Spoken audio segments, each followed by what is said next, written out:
বিশ্ব বাংলায় আমন্ত্রণ, কাজী সাইদ আছি আপনাদের সঙ্গে। শুরুতেই সংবাদ শিরোনাম। প্রতি বছর ৩ লাখ অবৈধ অভিবাসীকে বৈধতা দেবে স্পেন।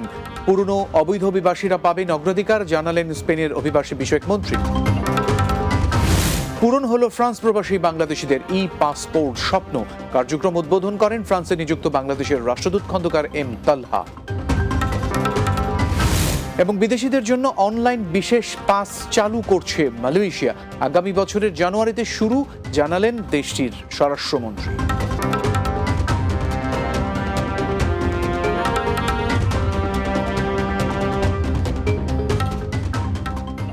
শিরোনাম শুনছিলেন, এবারে বিস্তারিত খবর। প্রতি বছর ৩ লাখ অবৈধ অভিবাসীকে বৈধতা দেওয়ার ঘোষণা দিয়েছে স্পেন। 2 থেকে 3 বছর ধরে যারা দেশটিতে বসবাস করছেন, বৈধতার ক্ষেত্রে তাদেরকে অগ্রাধিকার দেয়া হবে।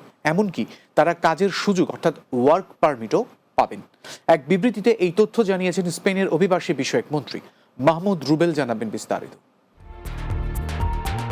ইতালি এবং জার্মানির মতো দেশগুলো যখন নিজেদের সীমান্ত সুরক্ষায় কঠোর অবস্থান নিয়েছে, তখন বামপন্থী জোট সরকারের নেতৃত্বাধীন স্পেন বিপুল সংখ্যক অভিবাসীকে গ্রহণ করছে। ইউরোপের যেসব দেশে নথিবিহীন অভিবাসীর সংখ্যা অতিমাত্রায় বেশি, তার মধ্যে স্পেন অন্যতম। এবার অবৈধ অভিবাসীদের জন্য সুখবর দিল দেশটির সরকার। সম্প্রতি রাজধানী মাদ্রিদে এক সংবাদ সম্মেলনে দেশটির অভিবাসী বিষয়ক মন্ত্রী এলমা সেইজ বলেছেন, একটি উন্নত, সমৃদ্ধ ও কল্যাণমুখী রাষ্ট্র হিসেবে স্পেনকে গড়ে তোলার জন্য প্রতি বছর 2.5 লাখ বিদেশি কর্মী প্রয়োজন। সরকারের সিদ্ধান্ত, দেশে এখন যত নথিবিহীন অভিবাসী রয়েছে তাদের পর্যায়ক্রমে স্পেনে বৈধভাবে বসবাসের সুযোগ এবং ওয়ার্ক পারমিট দেয়া হবে।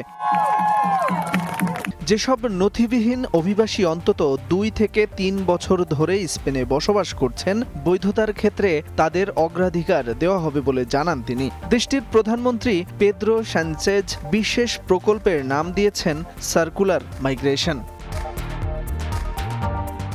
সম্প্রতি কয়েকটি কর্মসূচিতে স্পেনের বর্তমান নিম্ন জন্মহার ও বয়স্ক লোকজন অবসর নেওয়ার জেরে বিভিন্ন খাতে কর্মী সংকট চলছে বলেও উল্লেখ করেছেন তিনি। তবে সরকারের সাম্প্রতিক এসব পদক্ষেপ স্পেনের সাধারণ জনগণ কিভাবে নেবে তা নিয়ে প্রশ্ন থেকে যাচ্ছে।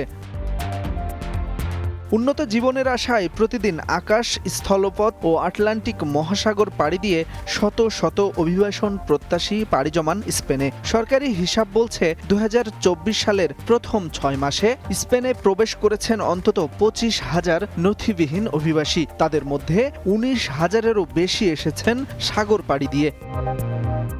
Mahmud Rubel, Bangla TV, news desk.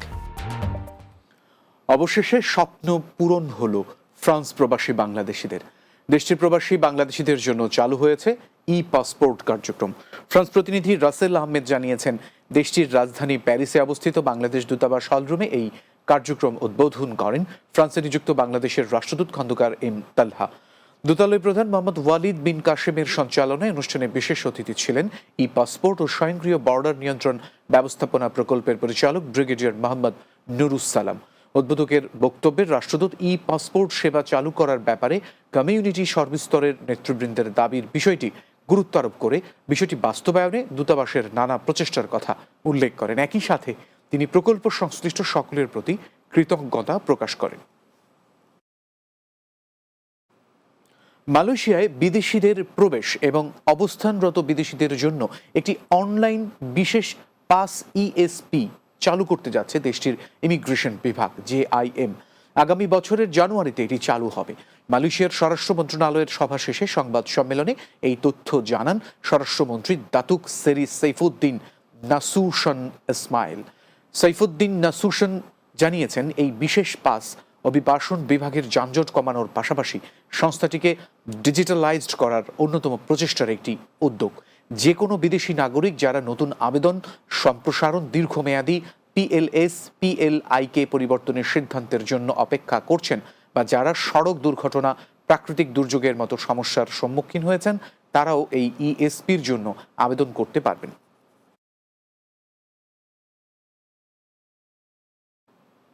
বিশ্ব বাংলায় বিরতি নিচ্ছি, এরপর আরও যা থাকবে। টেক্সটাইল শিল্পের সক্ষমতা বৃদ্ধিতে চায়নার ব্যবসায়ীদের সঙ্গে কাজের উদ্যোগ। ঢাকায় অনুষ্ঠিত হল প্রোডাক্টস প্রমোশন নাইট।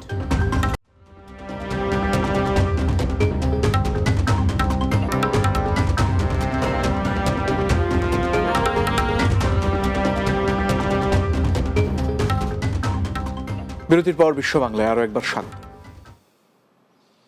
বাংলাদেশের টেক্সটাইল শিল্পের সক্ষমতা বৃদ্ধিতে কাজ শুরু করেছে চায়নার সিক্সিং কোম্পানি লিমিটেড। এরই ধারাবাহিকতায় মঙ্গলবার রাতে রাজধানীর রেডিসন ব্লু ঢাকা ওয়াটার গার্ডেনে সিক্সিং Bangladesh night products promotion meeting অনুষ্ঠিত হয়েছে। অনুষ্ঠানে ভবিষ্যৎ দক্ষতা উন্নয়নের লক্ষ্যে সিক্সিং বেশ কিছু উল্লেখযোগ্য স্থানীয় প্রতিষ্ঠানের সঙ্গে সহযোগিতা চুক্তি স্বাক্ষর করা হয়, যেখানে বাংলাদেশের শিল্প কারখানাগুলোতে উচ্চমান সম্পন্ন দক্ষতা উন্নয়নে বিশেষ ভূমিকা রাখবে। দুদেশের সম্পর্ক আরও উন্নয়নে কাজও করে চলেছেন তারা। সিক্সিং গ্রুপের চেয়ারম্যান ফ্র্যাঙ্ক সান জানিয়েছেন, বাংলাদেশ বৈশ্বিক পোশাক শিল্পের একটি গুরুত্বপূর্ণ কেন্দ্র, তাই সবসময় তাদের বিশেষ আগ্রহের জায়গা। যৌথ প্রচেষ্টার মাধ্যমে বাংলাদেশের টেক্সটাইল শিল্পে বিশেষ বিপ্লব এনে দেশের অর্থনৈতিক উন্নয়নে ভূমিকা রাখতে পারবেন বলে মনে করেন তিনি। বলেন, শিল্পের প্রতিযোগিতা সক্ষমতা বৃদ্ধি করা ছাড়াও কর্মসংস্থান সৃষ্টি করছেন তারা। প্রবাসী বাংলাদেশি চায়না ব্যবসায়ীদেরও এক্ষেত্রে এগিয়ে আসার আহ্বান জানান তিনি। অনুষ্ঠানে দেশের ৩০০ এর বেশি প্রভাবশালী সোয়েটার উৎপাদন প্রতিষ্ঠানের মালিক এবং শীর্ষ নির্বাহীরা উপস্থিত ছিলেন। লন্ডনের এনফিল্ড শহরের মেয়র মোহাম্মদ আমিরুল ইসলামের প্রতি কৃতজ্ঞতা জানিয়ে সিভিক সভা অনুষ্ঠিত হয়েছে। বাংলাদেশি বংশোদ্ভূত এই মেয়রের নাগরিক এবং মানবিক পরিষেবায় বিশেষ অবদানের জন্য এই সভা অনুষ্ঠিত হয়। লন্ডন ব্যুরো চিফ চৌধুরী মুরাদের প্রতিবেদনে বিস্তারিত।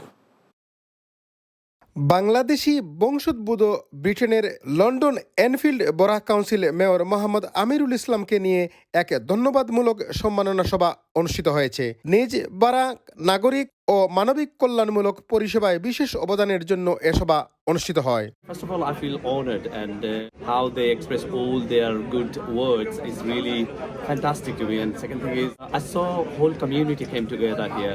It's a wonderful journey, mayoral journey. I believe that community is the backbone, and I love to see and love to work with the community. বৃহস্পতিবার কাউন্সিলের সিভিক সেন্টারে ফাতেমা ইয়াসমিনের পরিচালনায় সূচনা বক্তব্য রাখেন কাউন্সিলর এরগিল এরবিল। পবিত্র কুরআন থেকে তেলাওয়াত ও দোয়া পরিচালনা করেন স্থানীয় জালালিয়া জামে মসজিদের ইমাম আলী আহমেদ। এ সভায় সম্মানিত অতিথি হিসেবে উপস্থিত ছিলেন বার্কিং এন্ড ডেগেনামের mayor Moin Quadri, Barnet mayor Tony Brew, হেরিংয়ের কাউন্সিলর সু জ্যামসন, এনফিল্ডের ডেপুটি লেফটেন্যান্ট এন কেবল, ব্যবসায়িক নেতা মুজিবুল আলম, হেরিঙ্গে ল সেন্টারের Ruth Hales, Hamid Ali, Abdus Sattar, pastor Nick Chandra, আফসুর Rahman গুরেই, Mohammad Zahirul ইসলাম ও আবু আহমেদ খিজির সহ আরো অনেকে। His worshipful mayor, Mr. Islam, invited us to his Thanksgiving ceremony. The community at large, they come together to show the solidarity, that the contribution that Honourable Mayor of Enfield has contributed. Enfield is my neighbouring borough, so it was lovely to be invited and wonderful to hear about all the wonderful things that go on. Wonderful experience to be here to share with Councillor Mohammed Islam, the worshipful Mayor of Enfield, all the good work that he's done for Enfield. We've heard of all the good work that he's done prior to being Mayor, as Deputy Mayor and as Mayor. Abu Ahmed Khizir, resident of Enfield Borough. We had a wonderful program organized by our mayor. We are proud of him. First Bangladeshi born mayor in Enfield. Mr. Islam has given so much for the community. It was absolutely wonderful to hear about all his commitments and charitable work, whether that's in domestic violence, poverty, and as well as children's services. Enfield borough কাউন্সিলের প্রথম Bangladeshi mayor Mohammad আমিরুল ইসলামের দেশের বাড়ি বাংলাদেশের নোয়াখালীতে। তিনি স্থানীয় labour party সহ বহু সামাজিক ও কল্যাণমূলক চ্যারিটেবল সংস্থার সাথে সম্পৃক্ত রয়েছেন। Chowdhury Murad, Bangla TV news, London. কাতারে বিএনপির স্থায়ী কমিটির সাবেক সদস্য মরহুম সালাউদ্দিন কাদের চৌধুরী নবম মৃত্যুবার্ষিকী স্মরণে দোয়া মাহফিল অনুষ্ঠিত হয়েছে। কাতার প্রতিনিধি আকবর হোসেন বাচ্চু জানিয়েছেন, কাতার প্রবাসী ব্যবসায়ী মোহাম্মদ আব্দুস সালামের উদ্যোগে এই আয়োজন করা হয়। এ সময় উপস্থিত ছিলেন বিশিষ্ট ব্যবসায়ী মোহাম্মদ জাহাঙ্গীর আলম, মোহাম্মদ জাসেদ আলম, বিএনপি নেতা মোহাম্মদ নাসের ও যুবদল নেতা মোহাম্মদ জাহাঙ্গীর সহ অনেকে। শেষে মরহুম সালাউদ্দিন কাদের চৌধুরীর আত্মার মাগফিরাত কামনা করে দোয়া ও মোনাজাত পরিচালনা করেন মোহাম্মদ নাইম।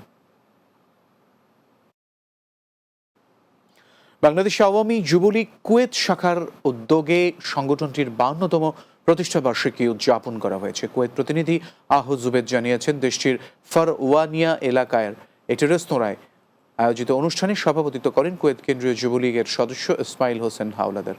কুয়েত কেন্দ্রীয় যুবলীগের সদস্য মোহাম্মদ রায়হানের পরিচালনায় অনুষ্ঠানে প্রধান অতিথি ছিলেন কুয়েত আওয়ামী লীগের জ্যেষ্ঠ নেতা রাশেদ মোশাররফ পাঠান। প্রধান বক্তা ছিলেন যুবলীগ নেতা সানাউল্লাহ মিলন। বিশেষ অতিথি ছিলেন কুয়েত আওয়ামী লীগ নেতা যথাক্রমে সুরুক মিয়া, জাকির খান, আনসার হাওলাদার, মোহাম্মদ বিল্লাল হোসেন, জামাল হাজারি ও শেখ মতিউর রহমান।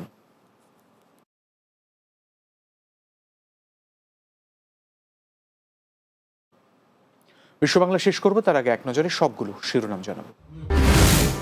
প্রতি বছর 3 লাখ অবৈধ অভিবাসীকে বৈধতা দিবে স্পেন। পুরনো অভিবাসী পাবেন অগ্রাধিকার, জানালেন স্পেনের অভিবাসী বিষয়ক মন্ত্রী। পূরণ হলো ফ্রান্স প্রবাসী বাংলাদেশিদের পাসপোর্ট স্বপ্ন। কার্যক্রম উদ্বোধন করেন ফ্রান্সে নিযুক্ত বাংলাদেশের রাষ্ট্রদূত খন্দকার এম তালহা। বিদেশিদের জন্য অনলাইন বিশেষ পাস চালু করছে মালয়েশিয়া। আগামী বছরের জানুয়ারিতে শুরু, জানালেন দেশটির স্বরাষ্ট্রমন্ত্রী। এবং টেক্সটাইল শিল্পের সক্ষমতা বৃদ্ধিতে চায়নার ব্যবসায়ীদের সঙ্গে কাজের উদ্যোগ। ঢাকায় অনুষ্ঠিত হলো প্রোডাক্টস প্রমোশন নাইট।